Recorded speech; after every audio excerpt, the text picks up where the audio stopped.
pourquoi vos leads Facebook et Instagram ne sont pas qualifiés et comment corriger ça. Vous lancez des campagnes publicitaires sur Meta, vous générez des leads, jusque-là tout va bien, mais quand il s'agit de les appeler, soit c'est silence radio, soit ce sont des faux numéros, soit ils vous disent qu'ils ne sont pas intéressés ou alors qu'ils n'ont pas le budget. Et en fait, vous vous rendez compte que vous avez généré beaucoup de leads, que vous êtes content de votre coût par lead, mais qu'en fait, vous n'avez pas les bons profils. Et vous vous dites sûrement que Meta ne fonctionne pas pour votre business et que de toute façon, cette plateforme est trop compliquée et donc que ça vous ramène que des touristes. La vérité, c'est pas que Meta est le problème, c'est pas l'algo, c'est votre message, votre ciblage, votre offre et surtout votre processus de qualification. Aujourd'hui, je vais vous expliquer pourquoi vous attirez des prospects non qualifiés et surtout comment y remédier. Alors, juste avant d'entrer dans le vif du sujet, qui je suis pour parler de ça, donc je m'appelle Ludivine Soares, je suis la cofondatrice de l'agence Many Leads qui depuis 2021 aide les entreprises à générer des leads qualifiés via les campagnes Facebook et Instagram et des tunnels optimisés. Donc on crée un système complet de génération de leads qualifiés et on travaille avec des entreprises, que ce soit des PME, des startups, des organismes de formation pour leur générer le plus de leads qualifiés.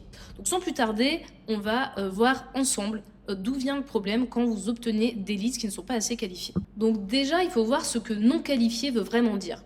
Un prospect non qualifié, ce n'est pas un prospect qui ne va pas in fine prendre votre offre. Mais c'est plutôt quelqu'un qui n'aurait jamais dû entrer dans votre tunnel. Quelqu'un qui, à la base, n'aurait jamais dû être ciblé et quelqu'un à qui votre commercial n'aurait jamais dû discuter à la base. Et si c'est le cas, c'est que votre message est trop vague et donc attire trop de personnes qui ne sont pas dans votre cible. Il est peut-être trop grand public.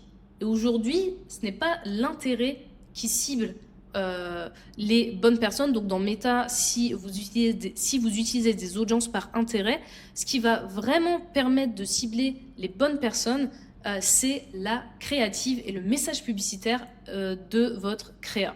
Et ensuite, évidemment, le message que vous allez avoir sur votre landing page, donc sur votre page d'atterrissage, qui doit être en rapport avec votre promesse, votre message dans la créa. Le fait que votre message soit spécifique va rapidement éliminer les touristes puisqu'ils vont pas du tout se reconnaître dedans. Alors que les personnes que vous ciblez, si vous avez bien conscience de votre client idéal, vont tout de suite se reconnaître dans votre message en disant « Waouh, c'est exactement moi !»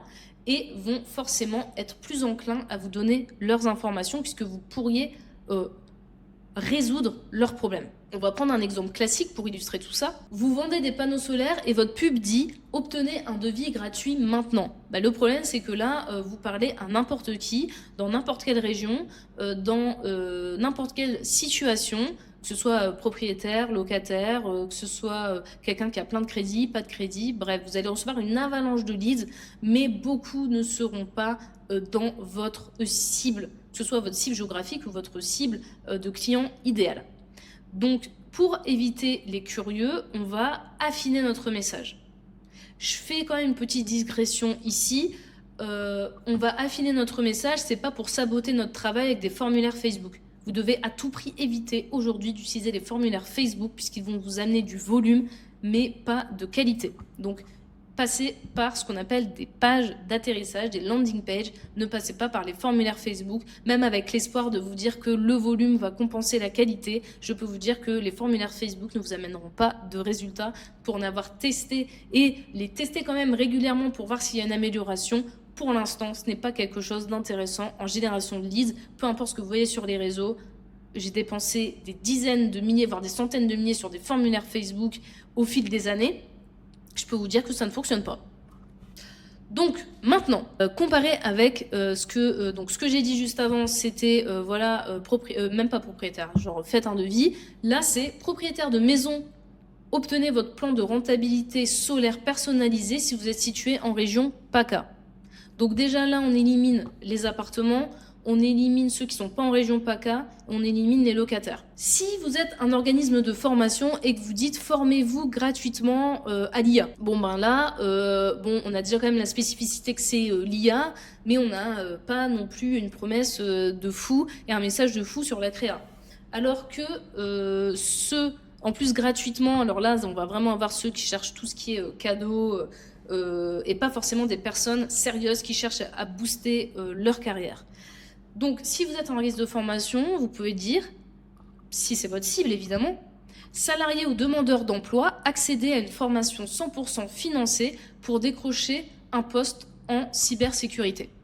Donc là, on a ciblé des gens qui veulent se former à la cybersécurité, qui sont demandeurs d'emploi ou salariés et qui peuvent se faire financer. Ok, donc je pense que vous avez compris la logique. Maintenant qu'on a déjà affiné le message pour cibler de manière plus spécifique, on va regarder les 3 erreurs critiques qui déclenchent des listes, disons, foireux.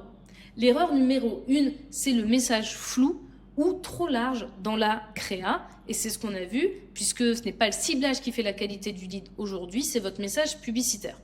Donc ça, c'est l'erreur numéro 1 et c'est pour ça que j'ai passé du temps dessus à l'instant. Donc votre visuel, votre titre, votre promesse, c'est ça qui attire ou repousse les bons profils.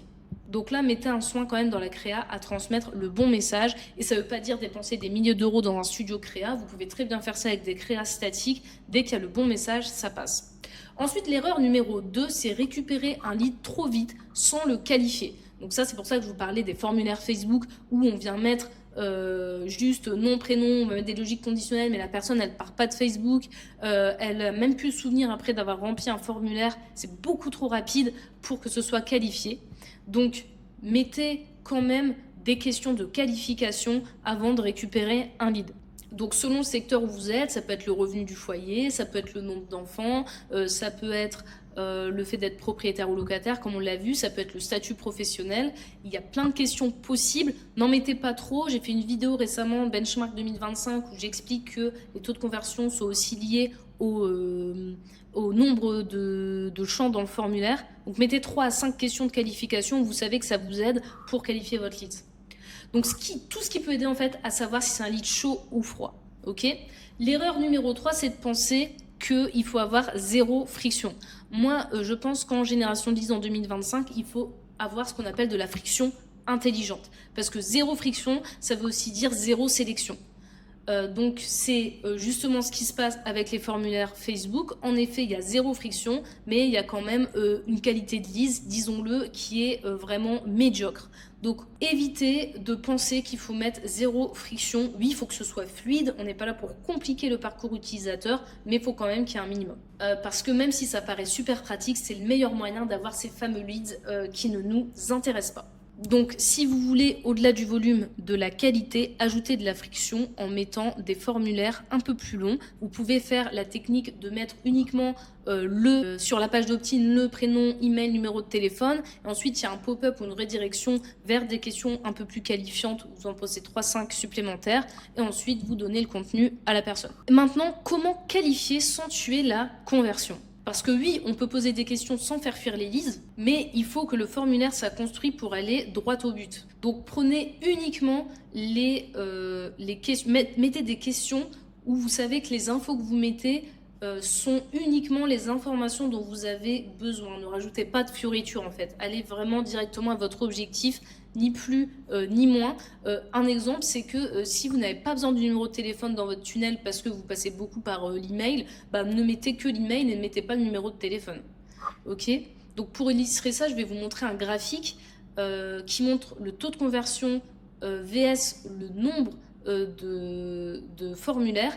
Et si vous regardez jusqu'à 3 champs, le taux de conversion est très haut. Mais il y a très peu de friction. Et les 3 champs, c'est sûrement prénom, email, numéro de téléphone.